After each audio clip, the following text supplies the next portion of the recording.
Takim moim małym marzeniem zawsze było, żeby skomentować FPS-a jako komentator, ale jakoś tak ta scena była trudniejsza, żeby do niej dotrzeć i gdy usłyszałem o tym, że pojawi się FPS od Riotu, byłem super podekscytowany. Miałem takie przekonanie, że będę mógł tę swoją cegiełkę dołożyć. Nie będę ukrywał, z wielką niecierpliwością czekałem na przyjście Valoranta.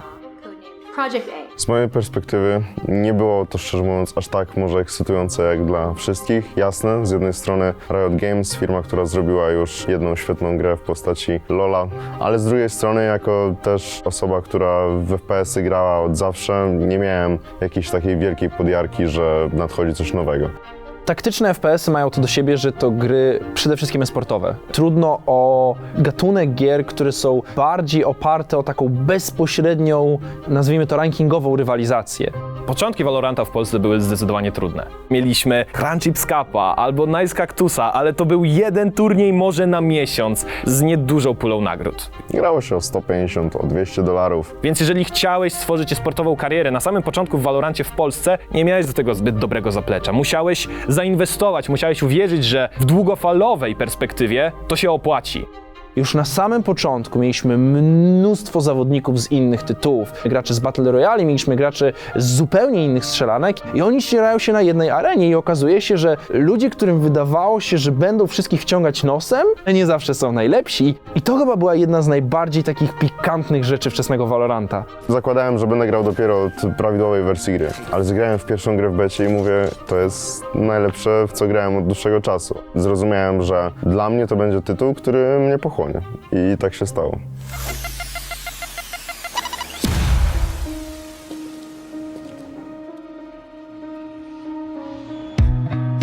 Time slows down when it can get no worse. I can feel it running out on me. Wishing there was something left to lose. This could be the day I die for you. What do you see before it's over?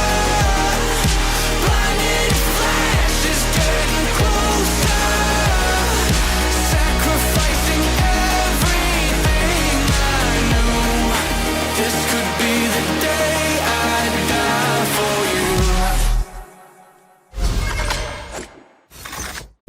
Zik nie wchodził w Valoranta jako anonimowa postać. Był znany oczywiście ze swojego poprzedniego tytułu i pamiętam, on jeszcze przed premierą Valoranta powiedział mi w wywiadzie: będę najlepszy. I nie oszukujmy się, zwykle to są takie po prostu slogany, które są bardzo popularne wśród graczy. Niewiele osób jest w stanie zrealizować to, o czym mówi, ale biła z niego taka aura, że aż chciałeś w to wierzyć. Jak się urodziłem, mój ojciec miał sklep komputerowy. Mieliśmy swoją działalność gospodarczą, typowo kawiarenka internetowa plus montaż i sprzedaż sprzętu komputerowego. O ile się umiał na kolanie moim utrzymać, to już grał w jakieś gry. Marek miał pół roku, kiedy siedział już przed klawiaturą i tam paluszkami sobie pikał po klawiaturze. Fascynował się tym, widział zawsze kupę młodzieży na tym sklepie, która tam grała jakieś turnieje czy coś i zawsze mu się to podobało. Gdyby w moim dzieciństwie były takie możliwości po prostu, jakie teraz daje technika, to pewnie byłbym takim samym maniakiem jak Alek. To, co mnie jarało, no to mojemu tacie też się podobało. W sensie próbował zawsze wejść w ten świat, nie? Tego, co ja lubię.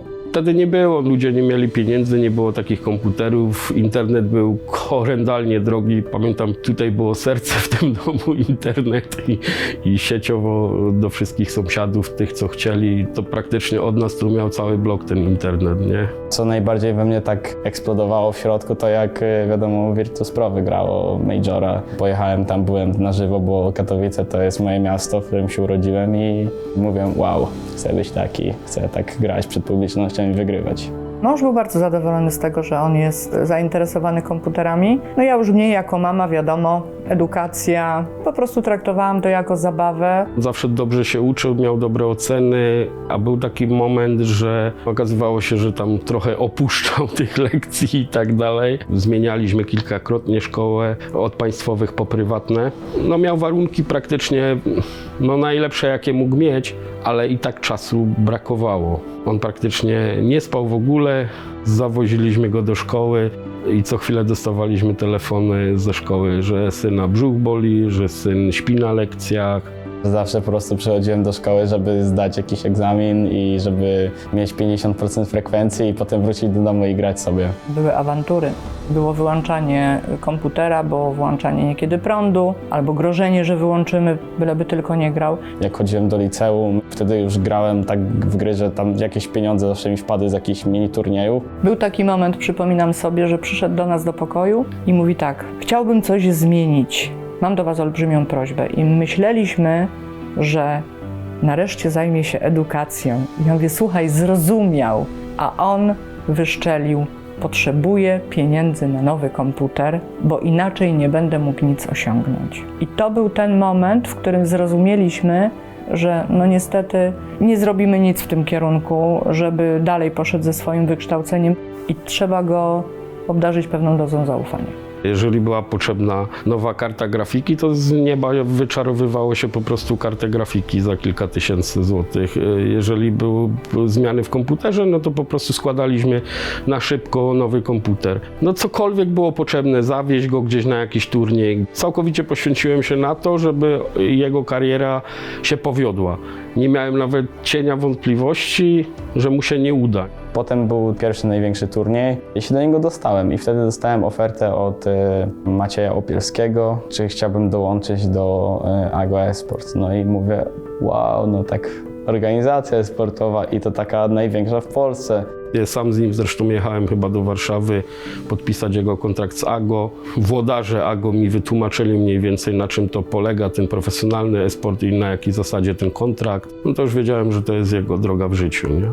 I mi się gra przestała podobać po 3 miesiącach dołączenia do organizacji. No i też to był okres, kiedy zapowiedzieli Project A, czyli teraz Valorant, i wtedy już wiedziałem, że będę przenosił się na grę, żeby tam próbować być w nią najlepszym. Między nami była taka umowa. My mu się przez jakiś tam okres tej początkowej kariery jego nie wtrącamy, nie atakujemy, dajemy mu wszystkie możliwe środki, jakie on potrzebuje.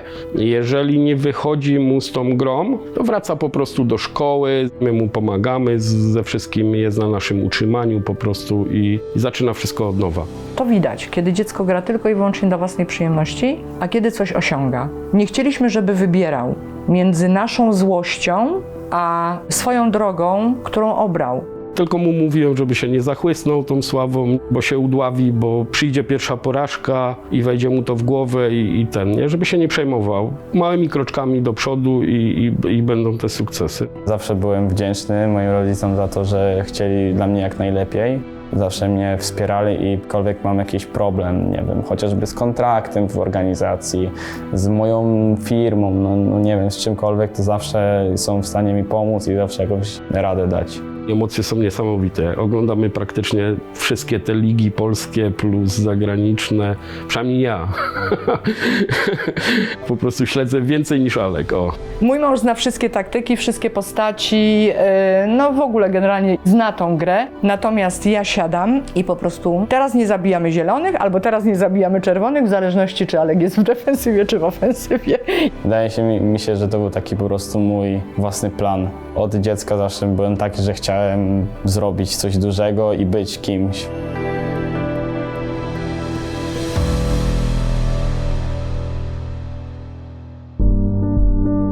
Na początku Valoranta Starkso to była z kolei zagadka. Pomimo tego, że chociażby wystąpił w Katowicach, w Spodku, tak? Wydawałoby się, że nie sposób nie znać ludzi, którzy wystąpili w tak prestiżowej arenie, to Starkso raczej mało kto słyszał. Byłem taki dość nieśmiałym chłopakiem wtedy, jakoś tam nie chciałem się atencjonować. Gdzieś tam znajdowałem znajomych w jakichś turniejach i w ogóle, ale nie był to jakiś mega wysoki poziom, po prostu grałem, żeby grać, czerpać z tego radość. Mąż grał, starszy syn grał i on od malutkiego po prostu, taki bąbel 3-letni, stał przy nim przy komputerze i podglądał. Komputer był jeden, 2 dzieci, także każdy gdzieś tam walczył o ten komputer. Ustalaliśmy godziny. Najpierw 1 godzinę, później 2 godzinę, no musieli się porozumieć. Chociaż Patryk, mimo tego, że zszedł z komputera, to i tak siedział przy bracie i patrzył, jak on gra, jak on strzela. Podążałem ścieżką brata zawsze w tym, co robił. Był też piłkarzem, był bramkarzem, ja też zawsze chciałem być piłkarzem, jak większość młodszych chłopców. treningów chyba. Niestety problemy z kostką, z nogami nie pozwoliły mi, żebym jakoś tam bardziej się w to zagłębił, więc on się zawsze denerwował, jak ja tam siedziałem u niego w pokoju i podglądałem ten komputer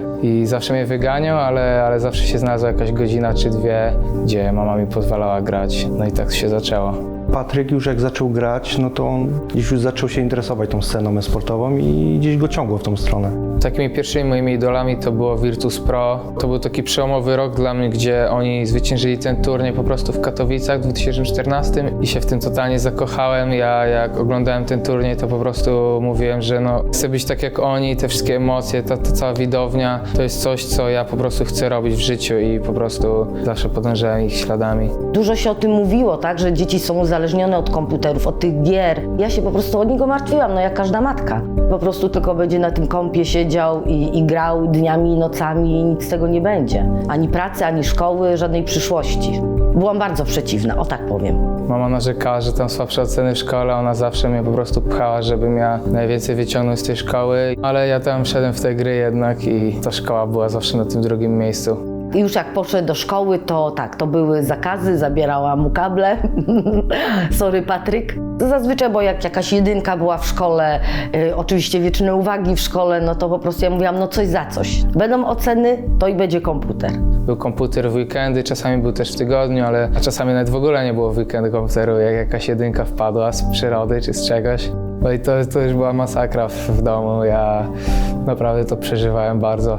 Z tego co pamiętam, to on cały czas mówi, że on chce zostać zawodnikiem profesjonalnym e-sportowym. Wiadomo, że tak braliśmy to trochę z przymrużeniem oka. Wstyd się przyznać, ale no sami, bynajmniej ja, no gdzieś tak do końca nie wierzyliśmy w to, że to może się udać. Byłem młody i po prostu to kochałem i nie rozumiałem, dlaczego jest mi to zabierane w pewnym stopniu. To mnie martwiło, że to było siedzenie w domu. Całymi weekendami, jak kończył się piątek, ze szkoły wracał i aż do niedzieli, praktycznie nad ranem potrafił siedzieć non-stop na komputerze. Wyszedł, tylko zjadł, wrócił. Jak taki duszek z pokoju wychodził do kuchni albo do łazienki i wracał z powrotem. Myślę, że dobrze, że trzymali nade mną tą rękę, bo może jakbym grał te 10 godzin dziennie, jak niektórzy moi koledzy opowiadali, że no ich rodzice pozwalają im grać i w ogóle. Ja wtedy też tak chciałem, ale jak teraz widzę, gdzie skończyli, no to może mógłbym się bać też o siebie wtedy. Wiedziałam, że grają, wygrywają duże pieniądze, zarabiają na tym, ale po prostu ja gdzieś nie wierzyłam, że on, mój syn, może dojść tak daleko, tak? W latach technikum zaczynały się pierwsze turnieje i te pieniądze naprawdę zaczęły wpływać. Mogłem sobie wtedy kupić lepszy komputer, sobie tam upgrade'owałem sprzęt. Było kilka dobrych lat, grałem na takim materiale, na którym się szyje dachy do samochodów. Taka ciekawostka, bo moja mama pracuje w takiej firmie, gdzie szyją właśnie dachy do samochodów i ja powiedziałem, że ja potrzebuję podkładkę, to mama przyniosła materiał z pracy. Mówi, no ten materiał jest w sumie podobny do tego. O dziwo grało się mega dobrze i spędziłem na nim myślę, że kilka ładnych lat, więc jak zaczęły wpadać te pieniądze, no to pierwsza myszka lepsza, pierwsza podkładka za własne pieniądze i wtedy zaczęli bardziej mnie wspierać w tym wszystkim. Pierwszą ofertę miał w tym Entropik. To wtedy tak do mnie dotarło, że to już jest coś takiego bardziej poważnego. Te sukcesy jakieś tam wyszły, to dopiero wtedy się zainteresowałam. Boże, ja nawet w pracy oglądałam mecze niektóre, naprawdę. Jakby mój dyrektor zobaczył, to chyba by mnie zwolnił. Ale tak było, że miałam włączony na biurku mecz, jak byłam na popołudniowych zmianach i oglądałam mecze. Dużo ludzi tego nie rozumie i było, o matko, to taki uzależniony, a ja nie i tłumaczyłam, że to jest już drużyna, że i mają trenera, i mają psychologa, że to tak nie jest, że on sobie osiedzi w domu, tylko gra. Bo też mam koleżankę, gdzie dziecko siedzi i gra na komputerze i nic z tego nie ma, tak? Także pomału tłumaczyłam i no już teraz trochę więcej ludzi rozumie. Wszystkie mecze, co grają, to oglądam. Nawet streamy, jak włącza, czasami to oglądam. No wiadomo, umiejętności dziecka i talent jest ważne, ale tutaj wsparcie rodziców na początku to jest mega ważne. No, to jest ciężko, bo tak jak ja popatrzę na siebie, to jednemu się uda, jednemu się nie uda. Ale trzeba wierzyć. Ja trochę żałuję, że nie wierzyłam w niego tak. Jestem naprawdę dumna z niego i trzymam kciuki, mam nadzieję, że no dalej będzie się spełniał. Nie ma w życiu ważniejszych rzeczy, jak robić to, co się lubi. I niech robi to, co lubi. Kiedy zobaczyłem, że krzyżują gdzieś siły z Zikiem, to było dla mnie ciekawe. Pamiętam, że wtedy rozmawiałem chyba ze Snowim albo z Nero. Pytałem się, skąd wy w ogóle wytrzasnęliście tego gościa? Totalnie w pierwszym dniu Valoranta jakiś mecz grałem na Starkso i Starkso na mnie zakręcił 40 fragów. I ja mówię tak, no on jest całkiem dobry, nie? Więc oprócz tego, że go kojarzyłem, to nie wiedziałem nic. Miałem streama o jakiejś 3:00 nad ranem i stwierdziłem, że sobie zagram z widzami i wtedy Starkso mnie oglądał. Wziąłem go do przeciwnej drużyny, bo wiedziałem, że jest dobry. Także ja zrobiłem 40 fragów, on zrobił 40 fragów w swojej drużynie. Potem ja napisałem gdzieś, że szukamy jednego gracza do drużyny, bo się ktoś wysypał z naszego pierwszego miksu. Starkso się spytał, ja mu ogólnie nie odpisałem, tam on się zdenerwował. Po prostu nie zobaczyłem wiadomości, a on myślał, że ja go ignoruję, bo jestem gwiazdą. No i tak zaczęliśmy grać ze sobą. Zik mnie przedstawił z grupą, z którą teraz siedzimy co dzień na Discordzie i to były takie osoby, które no ja mówiłem, że wow, kurczę, mogę teraz sobie z nimi pogadać, na przykład to były takie moje pierwsze znajomości z bardziej takimi znanymi ludźmi. W sumie gdyby on mnie nie przygarnął po swe skrzydła, no to nie wiadomo jak to by się skończyło. Pewnie troszeczkę bym się musiał przebijać przez tą polską scenę. Wiedziałem, że jeżeli chcę wejść w to all-in i chcę być na tym najwyższym poziomie, no to muszę zacząć szukać talentów jakichś, z którymi zacznę grać. No i Starkso się okazał strzałem w 10, bo jest talentem i też jest mega w porządku kumplem. Osobą, z którą mogę się zaprzyjaźnić, pogadać o wszystkim i to jest idealna osoba, z którą mogę zacząć robić drużynę. Na tle innych zawodników przenoszących się z różnych tytułów e-sportowych do Valoranta, Zik i Starkso nie mieli takiego pakietu zaufania od społeczności. Mówili, że no my jesteśmy słabsi, gubimy się w grze i totalnie nie wiemy co się dzieje. Zik może grać tylko Sage, bo stawia ściany. Nie jesteś wystarczająco dobry, żeby w Valorancie nam zaimponować. Możecie wiedzieć lub nie, ale istniał kiedyś na polskiej scenie taki projekt jak Those Guys. Those Guys było tak naprawdę ekipą zbudowaną trochę tak na przypale. A pograjmy sobie, lubimy się, może coś tam uda nam się podziałać. Those Guys denerwowało ludzi. Those Guys było tą drużyną, która nie miała odnosić sukcesu. My sobie tam po cichutku przechodziliśmy obok i tworzyliśmy najlepszą drużynę z Zikiem w Polsce. Nie przejmowaliśmy się niczym. Ale była to przede wszystkim na początku ta społeczność Discorda. Po prostu kumple. Potem już tak bardziej profesjonalnie zaczęliśmy dobierać innych graczy. Na początku nikt nie miał podjazdu do nas, jako Those Guys w Polsce. Wszyscy mieli wspólny cel, po prostu wygrywać. Pojawił się turniej Mandatory Cup. Jeden z pierwszych większych turniejów z dużą pulą nagród, top tier, drużynami, które miały w nim wystąpić. Napisałem tam po prostu. Odpisali, macie zaproszenie. W pewnym momencie trafiamy na Ninjas in Pyjama. I pamiętam szczególnie mapę Heaven. Jeszcze mieliśmy Starkso na Z, który pobił wtedy rekord fragów. I to był taki moment, że wszyscy się jakoś zżyliśmy. Ale jednak mecz przegrany.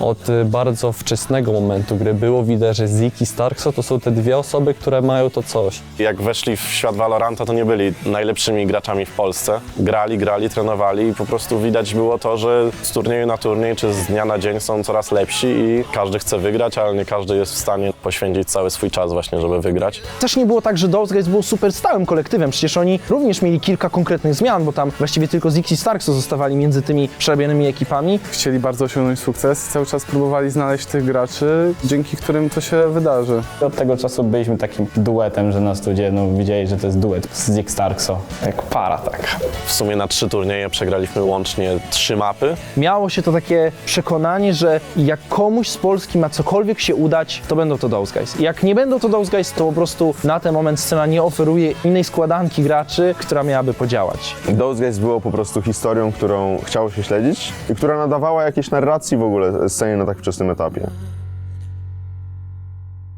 Wydaje mi się, że ta legenda Those Guys, którą ten skład obrósł, ona się nie wydarzyła wtedy. I było mi bardzo przykro, kiedy dowiedziałem się, że Those Guys się rozpada, bo wiedziałem, że to nie tylko ogromna szansa dla nich i fajnie, że dostają kontrakty, ale też po prostu strata dla sceny. Pojawiały się jakieś pierwsze indywidualne oferty. Nasze drogi się zaczęły właśnie wtedy rozchodzić, ale na pewno na bardzo dobrych relacjach i po świetnych tak naprawdę turniejach. My w tamtym momencie też staraliśmy się o organizację.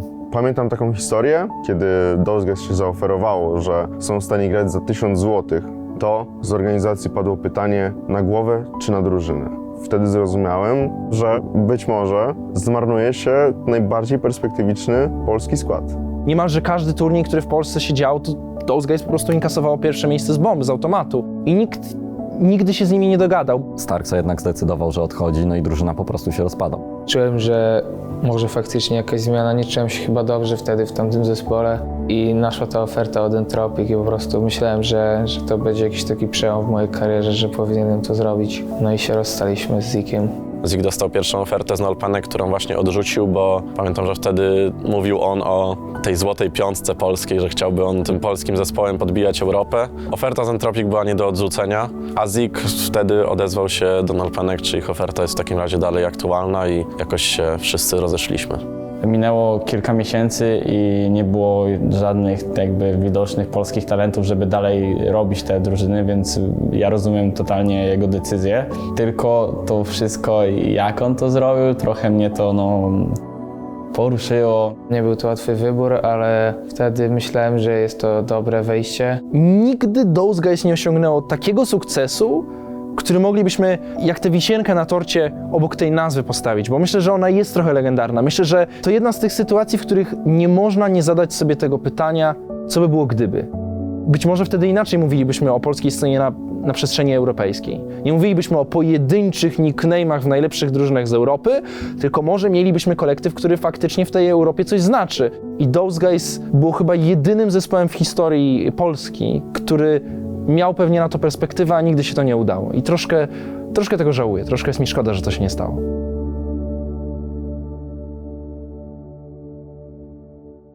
Zik trafia do Nolpenków i na początku wcale nie wydawało się, że Nolpenki powalczą o nie wiadomo jak wysokie laury. Było ciężko, bo ja byłem wzięty na rolę Igla, a to był w ogóle mój pierwszy skład, w którym rozmawiałem po angielsku. Jeszcze w dodatku musiałem mówić najwięcej, bo byłem prowadzącym gry. To było chyba największy taki challenge, żeby się przyzwyczaić do tego. Kwalifikacje do First Strike'a były w ogóle takim momentem, gdzie zarówno Zik, jak i Starkso podchodzili oczywiście z dwóch różnych pozycji. Mało kto raczej wierzył w to, że będą w stanie zakwalifikować się do tego turnieju. As Vac gets the spike in 4v4 and a fight to unfold here on site. Showstopper over the top. Zeke goes deep for 3. 4 kills on the round when it absolutely matters. Zik był rewelacyjny.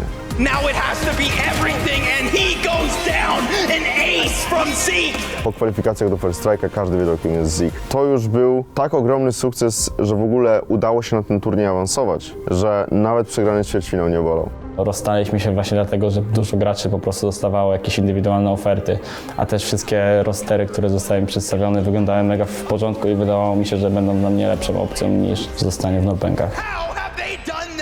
Kiedy Zik świętował awans na First Strike'a, Starkso popadał w coraz to większe kłopoty wraz ze swoją drużyną. Entropic zawiodło. Każdy poszedł w swoją stronę, każdy został tak naprawdę zwolniony z kontraktu. I choć kilka miesięcy wcześniej wydawało się, że to Starkso będzie być może miał łatwiejszą drogę niż Zik, to dzięki świetnemu występowi w kwalifikacjach do First Strike'a, jak i na samym First Strike'u, Zik dostaje oferty z praktycznie każdej topowej organizacji. Zika jednak przede wszystkim chce G2. Należało mu się to, bo grał mega dobrze i ja nie czułem urazy, nie byłem jakiś zazdrosny o to, a dziś z tyłu głowy zawsze miałem, że tak czy siak do siebie wrócimy i dalej będziemy razem grać. Zik przy transferze do G2 mówił, chce wygrywać, a G2 wygrywało wszystko w ubiegłym roku. Przykładem tego, czym community może być dla gracza, jeżeli utożsamia go z czymś konkretnym, był Patitek, gdzie były oczekiwania, była mowa o tym, że to jeden z największych talentów i on być może tutaj niesamowicie nam w Valorancie wybrzmi. G2 Esports, Carlos. I myślę, że dla Patitka wsparcie było dlatego, że był Patitkiem. Dla Zika i Starkso przez większość czasu mam wrażenie, że wsparcie było dlatego, że są Polakami, jeżeli jakieś było. I dla mnie momenty, w których zaczęliśmy to przełamywać, były związane raczej z tymi negatywnymi wydarzeniami.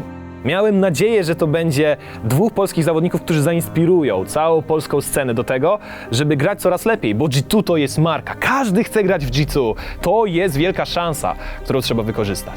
Po First Strike'u wrzuciliśmy Davida P. To był pierwszy turniej, który przegraliśmy. Z mojej perspektywy wyrzucenie osoby, która zagrała jedno z WBO3 w takim turnieju nie powinno mieć miejsca i zawsze ludzie zasługują na drugą szansę, szczególnie we sporcie. I dostaliśmy cynk, że Zik jest iglem, no i wtedy wzięliśmy go na testy. Rozpoczęły się mecze i szło naprawdę dobrze. Wszystko wskazywało na to, że G2 znalazło odpowiedzi na swoje problemy. Każdy z nas był zahypowany. Zaczęły się różne rzeczy dziwne dziać po prostu. Brak motywacji od nas z teamu. Brak motywacji od Zika. Jakieś różne takie dziwne rzeczy, które nie powinny mieć miejsca w ogóle, no nie w takim teamie. Wiedziałem od samego początku, jak dołączyłem do tej drużyny, że ja nie byłem tym, czego tamten skład potrzebował. I się czułem taki przyduszony, jak próbowałem cokolwiek mówić i nie czułem do tego respektu do moich koli. Oni nie mieli tego szacunku do niego jako igla. Ten taki wrobiony po prostu do kapitana, że wiesz, jak kapitan coś mówi, to trzeba się go słuchać, no nie? Po każdym słabym wyniku się dołowałem i więcej to presji na mnie nakładało na następny mecz. On miał takie dość niewdzięczne momenty w G2, gdzie drużyna co 10 minut zmienia ciuszki, znajduje nową tożsamość i zmieniają rolę i może tu spróbujemy tak, okej, to nie wyszło, to może tak, no to może transfer, a to ty wypadasz ze składu. W pewnym momencie już zaczęły się takie pogłoski, żeby kolejną zmianę zrobić, no nie? Mnie to zadziwiło, no bo mi się wydawało, że dobry kontakt miałem i się dobrze z nim dogadywałem w porównaniu do reszty teamu.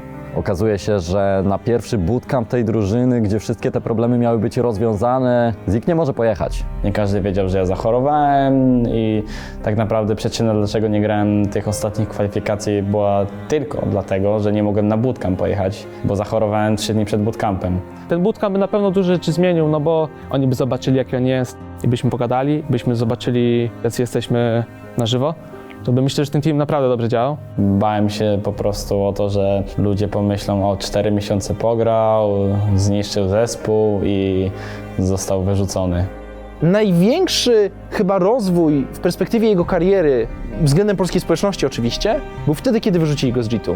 To był głośny news, wszyscy zadali sobie pytanie czemu, nagle polską społeczność zjednoczyło to poczucie irytacji, że coś tu jest nie tak, że to jest dziwne, że to nie powinno tak wyglądać, że gość został wywalony trochę niesłusznie. Jak dla mnie to sprawiło, że ambicja tego gracza, taka jest sportowa złość, może trochę poczucie niesprawiedliwości, nakręciło go do tego, żeby zwyciężać. Grałem pełno tryoutów do właśnie takich tier 2 drużyn. Nie czułem się z tym fajnie, ale wiedziałem, że tak muszę zrobić, żeby sobie na nowo karierę wznowić. W nowym roku został powołany nowy cykl. Weszliśmy w 2021 z czymś, co zarysowało Riot Games. To już nie był 2020, gdzie każdy robił turniej, tylko dostaliśmy narzucony jednak główny nurt. Możecie grać regionalne, cupy, ligi, ale przede wszystkim liczy się VCT. Bo wiedzieliśmy już wtedy, że zakończy się to wszystko mistrzostwami świata. VCT zostało podzielone na etapy Challengers, Masters, no i oczywiście Champions. I to właśnie turniej Champions był tym, który miał wyłonić mistrzów świata, ale turnieje Masters też były bardzo ważne. Jeżeli nie dostawałeś się na Mastersy, to twoja droga na mistrzostwa świata, oj, to była droga przez mękę. W tym czasie Starkso grał w Razor Edge Gaming. Wydaje mi się, że głównie zostałem polecony przez Zika do tej drużyny. Znowu dzięki niemu zostałem uratowany, znowu on mnie uratował. Razor Edge Gaming, czy wcześniej Don't Even Ask, czyli ekipa, do której Starkso trafił po Entropic. Znowu zlepek bardzo dużych indywidualności, każdy po kłopotach. I najdziwniejsze w tym wszystkim jest to, że tak jak Nolpenki w pewnym momencie zaczęły funkcjonować, tak kolejny projekt NBS-a znowu nagle magicznie zaczyna funkcjonować. Bo Don't Even Ask bardzo szybko oczywiście stało się Razor Edge, czyli dzisiejszym Ascent. Awansowali do Challengersów, a w Challengersach bardzo szybko awansowali na Masters. Starkso miał dość anonimowych mimo wszystko kompanów wokół siebie, plus przede wszystkim Balista jechała na ten turniej. Mieliśmy polski zespół na tym turnieju. Prawdopodobnie nikt na poważnie nie rozważał szans ani Balisty, ani Ascent, żeby odnieść sukces. Polska społeczność przede wszystkim była skupiona na sensacyjnej Baliście. A Polakom idzie świetnie, wygrywają na Fnatic. W grupie już nie wszystko poszło po ich myśli. Spotkali się za Send. Po jednej stronie Starkso, po drugiej stronie Balista.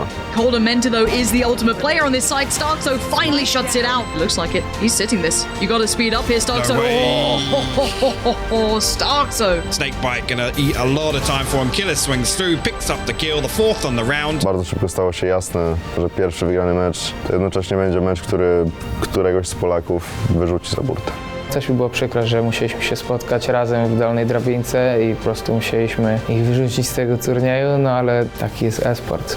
Zwycięstwo z Balistą jeszcze nic nie znaczyło. Przychodzą play-offy i Ascent trafia FunPlus Phoenix. Shadows found Starkso, though, trying to go on a little bit of an exploration mission, but there it is, seen it again. So sharp today, the aim is on point. And now has to find some more, though. Zipan tries to peek and Zealand says no! This is everything! And now it's going to be just one remaining. Ascend have done it and proven everybody wrong. Chyba nikt się nie spodziewał, że aż tak daleko dojdą, a idą jeszcze do wielkiego finału. Finałowe starcie na Team Heretics i ta gra z dogrywkami na Iceboxie. That's going to be one. He needs more. He needs 2 more. The ultimate's still there. This is tricky though. He's gonna dip back in. He's not on the spike anymore. And Cnet's got him. It's gonna be a level on the board. 4v2. Starkso down below with oh no! Is history repeating itself? Starkso wants in. And now he holds the line. And now just the 1v1. LoL has to save the day. And he might just do it. Starkso został mistrzem Europy, bo taki to był wtedy tytuł. Masters 1, Ascend, zwycięzca, król Europy. Masters 2, pierwsze starcie globalne. Każdy chciał zagrać w Reykjaviku, każdy chciał pojechać na Islandię, bo to byłoby ogromne wyróżnienie. Ale zarówno G2, jak i Ascent ten turniej ominęli. I to wszystko spowodowało kolejną ogromną szuflę, na mocy której Koldamenta zdecydował się opuścić Ascent. Pamiętam, jak z widzami mówiliśmy w kategorii takich totalnych marzeń, że wyobraźcie sobie, co by było, gdyby Ascent tak za Koldamentę wzięło Zika. Po prostu. Wiedziałem, że Koldamenta powoli będzie żegnał się z drużyną. Podbiłem do Starkso i zapytałem się go, słuchaj, może Zik jest opcją, żeby po prostu przetransferować go za Koldamentę do G2? Dostaję telefon od menadżera, mówi: ty, słuchaj, znalazła się opcja dołączenia do Ascent. Ja mówię: nie wierzę. Jak zobaczyłem to w połowie meczu, to już tak mi się nie chciało tego meczu grać. Pojawiły się na pewno takie pytania, co z rolami tych zawodników. Przecież Starkso grał fenomenalną Jet, skończył finalnie chociażby na inicjatorach. Zresztą ja sam, i przyznam to uczciwie się bez bicia, patrzyłem na te zmiany i miałem takie... Ja nie wiem, czy nie tracisz pewnej wartości ze Starkso, wrzucając go na tego typu agentów. Wielu ludzi myślało, że Ascent będzie miał kłopoty, ale fakty są takie, że Ascent od razu zaczął wygrywać. Był taki moment, że oni w ogóle przez chyba 10 meczów nie stracili nawet mapy. Wtedy już byli pewni, że pojadą do Berlina. Wywalczyli awans na kolejne VST Masters, na tak ważny turniej z ich perspektywy. W końcu ta dwójka znowu razem, w końcu jakieś wielkie wyzwanie, ważny turniej. Nadchodzi faza grupowa.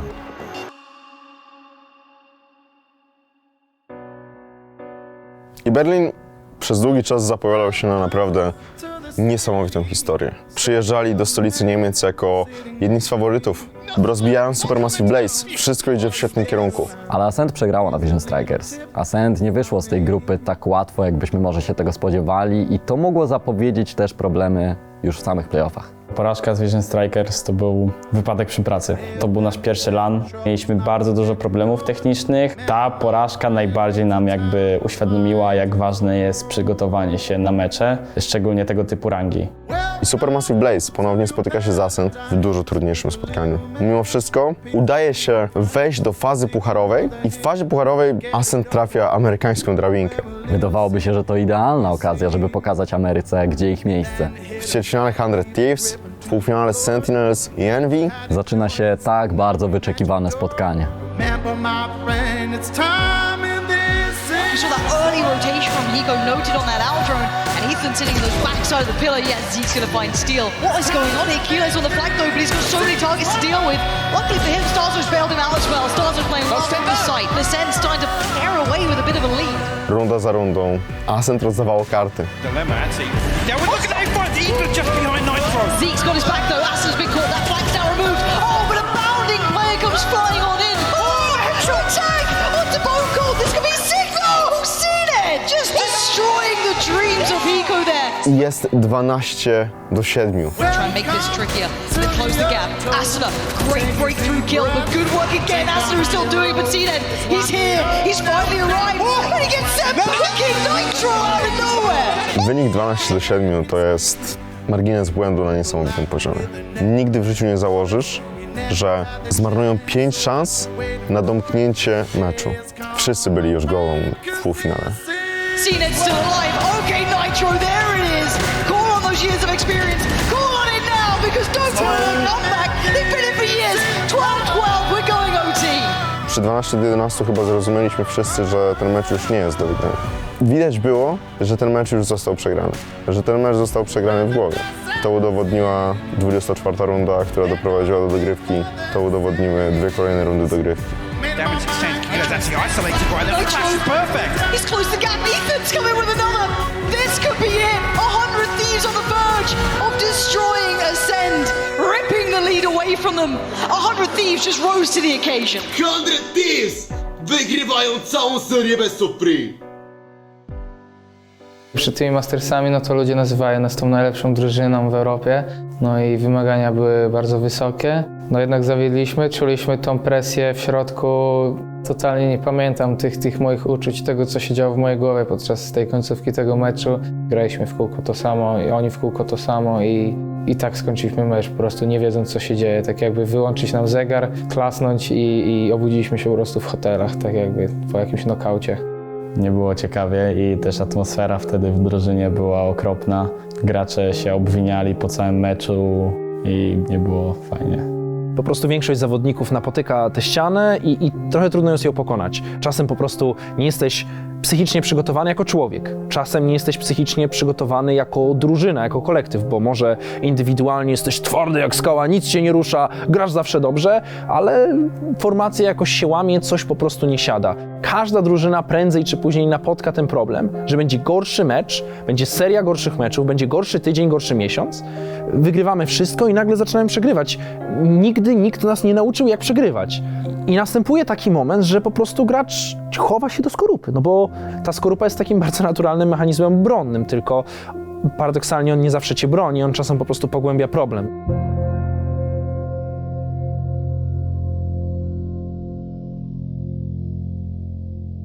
I ta porażka była cenną lekcją.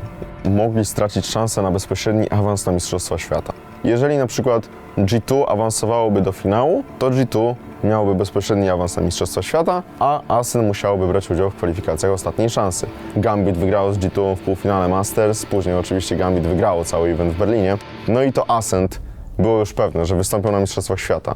Ascend versus Vivo Key. There are still a lot of questions about what has changed. Przed Mistrzostwami Świata w stosunku do Ascent nastawienie było pozytywne, ale z taką gwiazdką. Ten wynik z Berlina trochę rzutował na te Mistrzostwa Świata i ludzie już szukali tego potwierdzenia. Onlinerzy czołkują na lanie. CNET nie dowozi, ten czy tamten nie daje sobie rady, a tego to już w ogóle trzeba wymienić. Tak naprawdę byliśmy jeden incydent kamerkowy od porażki z Brazylijczykami. Ascent wchodzi do tego meczu jako niepodważalny faworyt. Chyba tylko brazylijscy fani myśleli o tym, że Vivo Kid ma szansę zwyciężyć. The timing here is going to be everything. They didn't spot out Heat, and he's already taken off two heads. Mistrzostwa Świata rzeczywiście zaczęły się kiepsko. I nagle przychodzi Vivo KD, które wygrywa z Ascent. MW0, he has a chance. He's going to get all three. It is Vivo Key. The head through it to the upper bracket and Ascend have already faltered in this tournament. Okoliczności zmusiły Ascent do ponownego przystąpienia do meczu. Chyba najbardziej kontrowersyjna akcja w historii Valoranta dotychczas. A do tego ogromna presja od brazylijskich fanów. Chłopaki mogli zacząć albo od wyniku 7-0 na trzeciej finałowej mapie, albo od wyniku 12-7. Wyobraźcie sobie w ogóle, że jedziesz na arenę potencjalnie, żeby zagrać jedną rundę. Dlatego 7-0 i o mało co nie powinna się noga. And the peek out, I think he might have just spotted a pixel. That might be just about enough, but Vixen lands the headshot. He keeps them in the map. Mecz, który swoją drogą po powtórce także rozpoczął się od bardzo dobrego rezultatu dla Ascent, a Brazylijczycy zaczęli porządnie wracać, nakładać niezłą presję. Picking them apart one by one. Now he needs to do everything. But again, this man is just so clutch in these scenarios. Down to the 1 versus 1. Starzo could just kill him off here, but the shot's landed by Heat. There's only 8 seconds left for them to try and get onto this site. They have to run through, and it is done. It took Ascend a long, long time. Ale finalnie mecz został wygrany. Graliśmy okropnie i oficjalnie wygraliśmy, ale ja w ogóle nie czułem tego jako wygrana, bo mogliśmy przegrać ten mecz. I dla mnie jest czymś niesamowicie imponującym, że Ascent to przeskoczyło. Po tej dogrywce totalnie się zresetowaliśmy. Nagle każdy był najlepszym graczem na swojej roli w całym turnieju. Ascent w kolejnym starciu mierzyło się z Envy. Jeżeli masz kłopoty na Vivo KD, to jak masz wygrać na Envy, finalistę poprzedniego turnieju? Sama ich forma w trakcie spotkania z Vivo Kid nie należała do najlepszych. To nie jest wynik, po którym czujesz się pewnie. To nie jest mecz, który utwierdza cię w tym, że masz umiejętności pozwalające pokonać jedną z czołowych formacji w Ameryce, a może nawet i na świecie. All on Starkso. He goes into the nebula. Oh, he actually finds Ye somehow. Takes him down before he gets to the peak, the apex of his jump, and he goes for more. Starkso holds it down in the nebula and absolutely crushes the aggression out of Envy. They've got nothing left here now. My God, talk about hero plays coming out of Starkso. Pokonali Envy w naprawdę imponującym stylu. Formacja z Ameryki nie może w ogóle jednego słowa nawet z siebie wydusić. To był mecz, który upewnił nas jako fanów, że Ascent się nie załamie po jednej głupiej przegranej. Ascent w obliczu kontrowersji nie podda się tak łatwo. Tam zagraliśmy dosłownie perfekcyjny gameplay, jaki mogliśmy grać. Ćwierćfinał, oczywiście bez większej historii, tam też zwycięstwo na ekipę, która była totalnym underdogiem, ale przychodzi półfinał i po drugiej stronie drabinki Team Liquid, które było w rewelacyjnej formie, które z Niverą nie przegrało do tego momentu meczu. And the timing window, if they can take down Zeke. But Zeke, he's going to hold this position! Fantastic! The pain shells shut it down. Any kill is a bonus. Desperation for Liquid. Zeke with the reposition. Look for this. Soulcast is not looking. It's all to Link. And here comes Darkso looking to crush the dreams of Liquid. They've broken and shattered into a million pieces. And they're going to find themselves now in the grand finals. Liquid have been dominated by Ascent. Team Liquid, starte w pył. Dwójka Polaków idzie po tak prestiżowy tytuł. I myślę, że dopiero po tym, jak zmasakrowali Team Liquid w tym półfinale, tak na dobre uwierzyliśmy, że Ascent może to wygrać.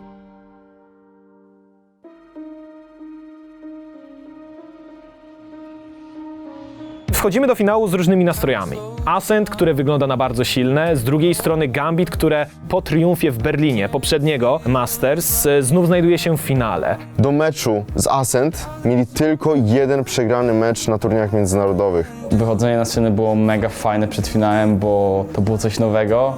Zaczęła grać muzyka po koncercie, aż mi ciarki przechodziły. No i też wchodzisz z taką mentalnością, że teraz grasz najważniejszy mecz w swoim życiu. Reassure positioning. What? Zeke? 2 kills out of nowhere, and suddenly this round becomes a little bit more viable, but time is the biggest problem. Oh my word, Zeke, but it's gonna be Chronicle. The bottom line, Zeke! I don't think he's gonna have the time, surely! Surely! Oh my god, Zeke has just destroyed them! Takiej rundy to nigdy w życiu nie zrobiłem i mam nadzieję, że jeszcze kiedyś zrobię. Jeszcze z tym rozbrojeniem bomby na 4 milisekundy. Oj. Nats is buying time after time. Can they finally take him down? No, they can't! Nats the immovable object! Unbelievable work from Nats! Przegrywali 1-9 tylko po to, żeby runda po rundę nadrabiać ten wynik. To Gambit wygrało tę mapę. 13-11! Przychodziliśmy na Ascent, mapę, na której historycznie Ascent potrafiło przegrywać i to w dość kiepskim stylu. Starzo's looking like he's thinking about it too, and the timing. He just missed it. But wait, they don't know he's here. Oh no, Starzo! They have no idea! Byli w stanie doprowadzić do wyrównania. Nats knows now there's one, but he's now spotted another! Nats just won't die! He literally will not die! Na Fracture Ascent nie istniało. Gambit wychodzi na prowadzenie 2-1. Now suddenly, this is looking dicey. Chronicle! How's he found 3? This is difficult. And yeah, that's Nats. Oh, it's Nats all day! Na Iceboxie bardzo mocno przegrywali. The one man against the army of Gambit, and it's 12 punkt ląduje po stronie Gambit. W trakcie Iceboxa już pomyślałem sobie, przegrali. To jest sytuacja, w której popełnisz jeden błąd i koniec. Twoje marzenia o mistrzostwie legną w gruzach. Feeling like there's nothing I can do. To był jedyny moment, w którym właśnie ja się zawahałem, myślałem, że możemy faktycznie tą mapę przegrać. Bo pewnie pół roku wcześniej siedziałbym cicho na TeamSpeaku i nic nie mówił, byśmy po prostu dotrwali, przegrali. Po prostu w głowie sobie rozmawiałem ze sobą, że muszę tej drużynie pomóc, nie upaść, nie zamknąć się w sobie, żeby, nie wiem, nie dałem sobie dopuścić tych myśli, no bo jak się dopuści do siebie te myśli, że no faktycznie możesz to przegrać, to po prostu zaczniesz grać gorzej. Backside of yellow. Is it actually What is that? What a time to come alive! Starzo takes down Shados, takes down Redguard. I widziałem może 5 takich ikonicznych momentów w Valorancie jak ten. No way! Someone stop him! It's gonna be Zeke! And we're going the distance! Definiuje się twoja kariera i robisz coś kompletnie zwariowanego. Jak nie wyjdzie, to zrównają cię z ziemią, ale jak ci się uda, to będą o tobie mówić przez kolejne kilka sezonów, przez kolejnych kilka lat. Ten dojazd na midzie był świadomym ruchem. To jest mój taki popisowy numer, który wydaje mi się, że ja wymyśliłem i jestem świadomy, że to mi się udało. Wydaje mi się, że to był taki mega game changer, który Gambit mogło po prostu emocjonalnie nie przetrwać. Ja też bym tego chyba nie przetrwał, jakby gość mi dojechał mida i 2 zabił i to przeżył jeszcze. Wydaje mi się, że fajnie się to wspomina.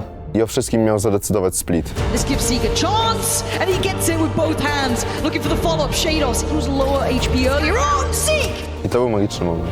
My wszyscy czuliśmy się, jakbyśmy sami wygrali. Zeke still stands. Starzo on the back of the site. The spray towards Bane, and the spike's been lost. Mimo, że graliśmy z sobą krótko, to jakby kiedyś żyliśmy tym samym marzeniem. Wyobrażasz sobie tak jakby też samego siebie, że możesz też kiedyś tam być, no nie? Więc jeżeli na przykład Zeke byłby na twoim miejscu, to myślę, że ty byś chciał, żeby on tobie kibicował, no nie? They're digging in so deep right now. Starzo though takes up to 12. Po prostu to jest coś, co zapamiętujesz na całe życie, to jest coś, do czego dążysz w tym e-sporcie i nie ma co ukrywać, że każdy chce się tak kiedyś poczuć, a nie każdy, na pewno nie każdy, będzie mieć taką okazję i taką szansę. Thousands upon thousands is down to a 1v4 and it's done! Ascend are your Valorant Champions winners! Wydaje mi się, że nikt z drużyny się nie spodziewał, że w ogóle wygramy cały event po tym, co się działo tydzień, 2 tygodnie wcześniej, przed turniejem. Nie wiem, jak to się stało.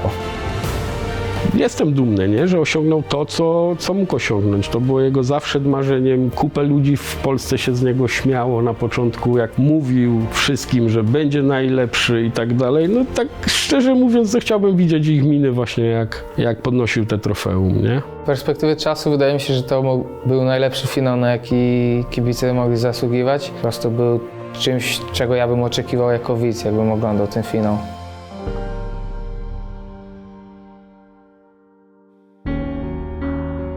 Sport, a co za tym idzie także e-sport, to takie dziedziny życia, w których oczywiście liczy się rozrywka, ale też te dziedziny mają to do siebie, że one testują pewne limity możliwości. Bo najlepszym piłkarzem nie stanie się każdy, bo najlepszym graczem Valoranta, LoL'a czy jakiegokolwiek innego tytułu nie stanie się każdy. Z perspektywy odbiorcy to nie tylko rozrywka, to także pewien podziw i próba docenienia czegoś, czego sami nie jesteśmy w stanie zrobić.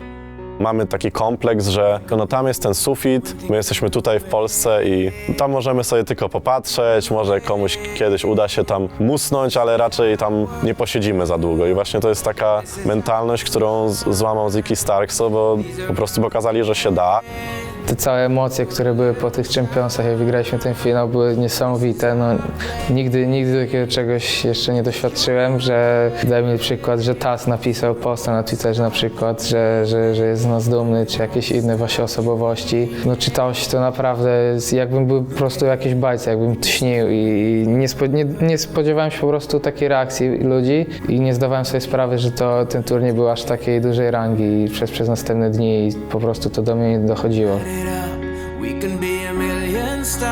I dla nich myślę, że nie zmieniło się aż tak wiele, ale dla polskiego community mieć mistrzów świata po swojej stronie to wielka rzecz. Po tym sukcesie wszedłem na Twittera i masa polskich zawodników napisała: mamy inspirację, mamy cel, który teraz trzeba przebić. To jest najlepsze świadectwo, najlepszy dowód na to, jaki wpływ na mentalność polskich zawodników i na polskiego Valoranta miał ten sukces. To od razu stawia automatycznie wszystkich graczy z Polski na wyższym szczeblu. Gracze uświadamiają sobie, że muszą reprezentować więcej sobą, że muszą być po prostu lepsi, żeby kiedykolwiek w ogóle mieć szansę zagrać na takiej arenie, no nie? A co dopiero wygrać?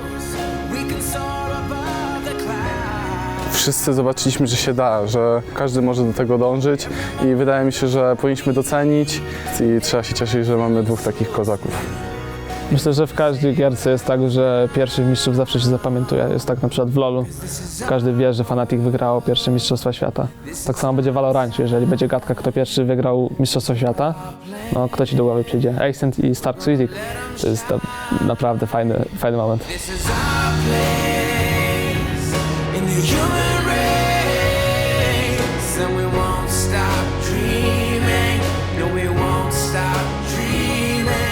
Kompletnie do mnie to nie dotarło na samym początku, jak wygraliśmy, że jestem mistrzem świata nagle. Na drugi dzień tak się obudziłem i tak pomyślałem, jestem mistrzem świata, no spoko, no to teraz za 2 miesiące gramy znowu. Szczerze, fajnie, tylko jeszcze chciałbym tak z 3 razy. To będzie symbol tego, że warto marzyć i warto o te marzenia walczyć. Jakkolwiek ckliwie to nie zabrzmi.